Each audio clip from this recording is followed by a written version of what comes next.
आप लोगों ने अनुभव किया है कि ईश्वर कितना भला है, इसलिए नवजात शिशुओं की तरह शुद्ध आध्यात्मिक दूध के लिए तरसते रहें, जो मुक्ति प्राप्त करने के लिए आपका पोषण करेगा।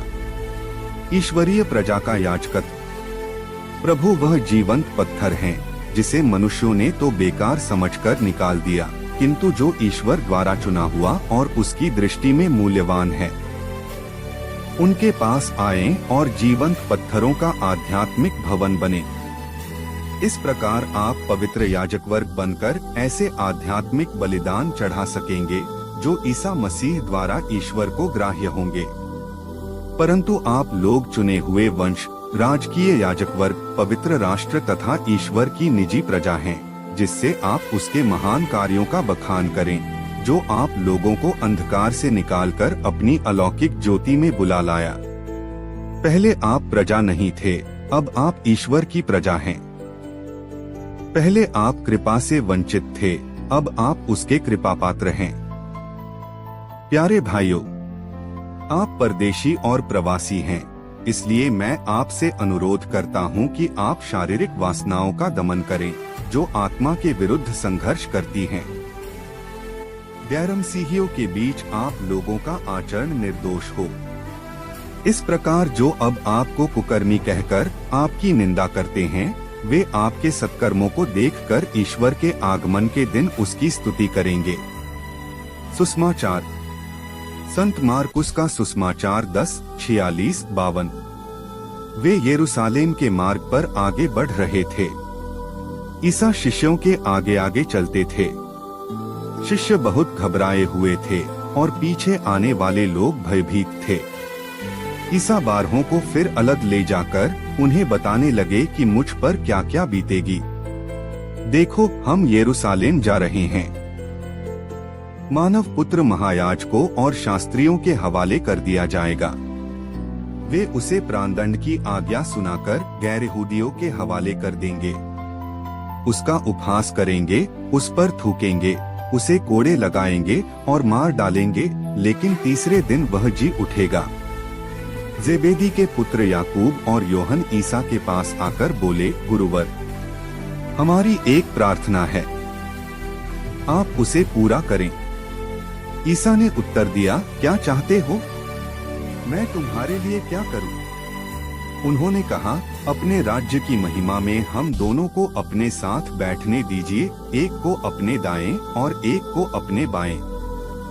ईसा ने उनसे कहा, तुम नहीं जानते कि क्या मांग रहे हो।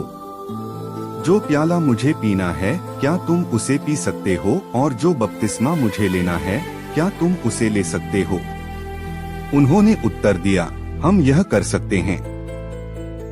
इस पर ईसा ने कहा, जो प्याला मुझे पीना है उसे तुम पियोगे, और जो बपतिस्मा मुझे लेना है उसे तुम लोगे, किंतु तुम्हें अपने दाएं या बाएं बैठने देने का अधिकार मेरा नहीं है। वे स्थान उन लोगों के लिए हैं जिनके लिए वे तैयार किए गए हैं।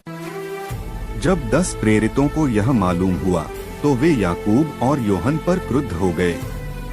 ईसा ने उन्हें अपने पास बुलाकर कहा, तुम जानते हो कि जो संसार के अधिपति माने जाते हैं, वे अपनी प्रजा पर निरंकुश शासन करते हैं और सत्ताधारी लोगों पर अधिकार जताते हैं।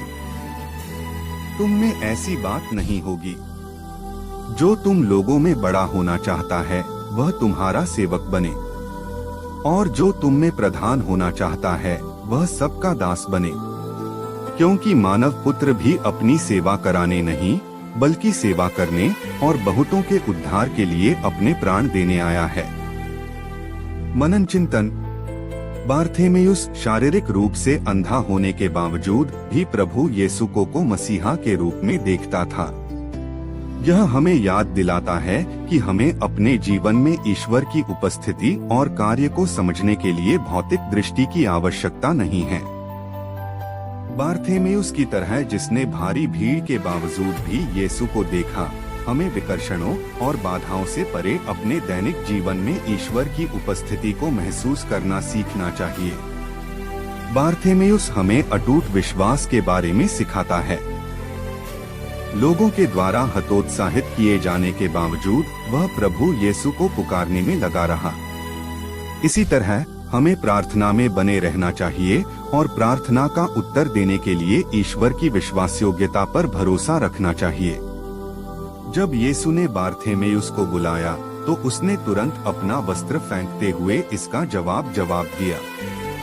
यह हर उस चीज को पीछे छोड़ने का प्रतीक है जो हमें यीशु से स्वतंत्र रूप में मिलने में बाधा बनती है। आज के वचन द्वारा हमें ऐसा करने और अपने संदेहों, आशंकाओं और विकर्षणों को दूर करने की चुनौती दी जाती है। प्रभु यीशु के बुलावे का पूरे दिल से जवाब देने पर हम दोनों शारीरिक और आध्यात्मिक दृष्टि का अनुभव कर सकते हैं। जब हम विश्वास के साथ यीशु की खोज करते हैं तो वह हमारे जीवन में उनके कार्यों को देखने के लिए हमारी आंखें खोलते हैं तथा हम में परिवर्तन, चंगाई और उनके राज्य के रहस्य समझने की स्पष्टता लाते हैं। तो आइए आज हम बार्थेमेयुस के उदाहरण को अपनाएं। हम उन सभी चीजों को जो हमारी आध्यात्मिक दृष्टि में बाधा डालती है, उन्हें अलग रखते हुए दृढ़ विश्वास के साथ प्रभु यीशु की तलाश करें। ऐसा करने से हमारी आंखें हर दिन हमारे जीवन में उनकी उपस्थिति, उनके प्रेम और उनकी शक्ति देख सके।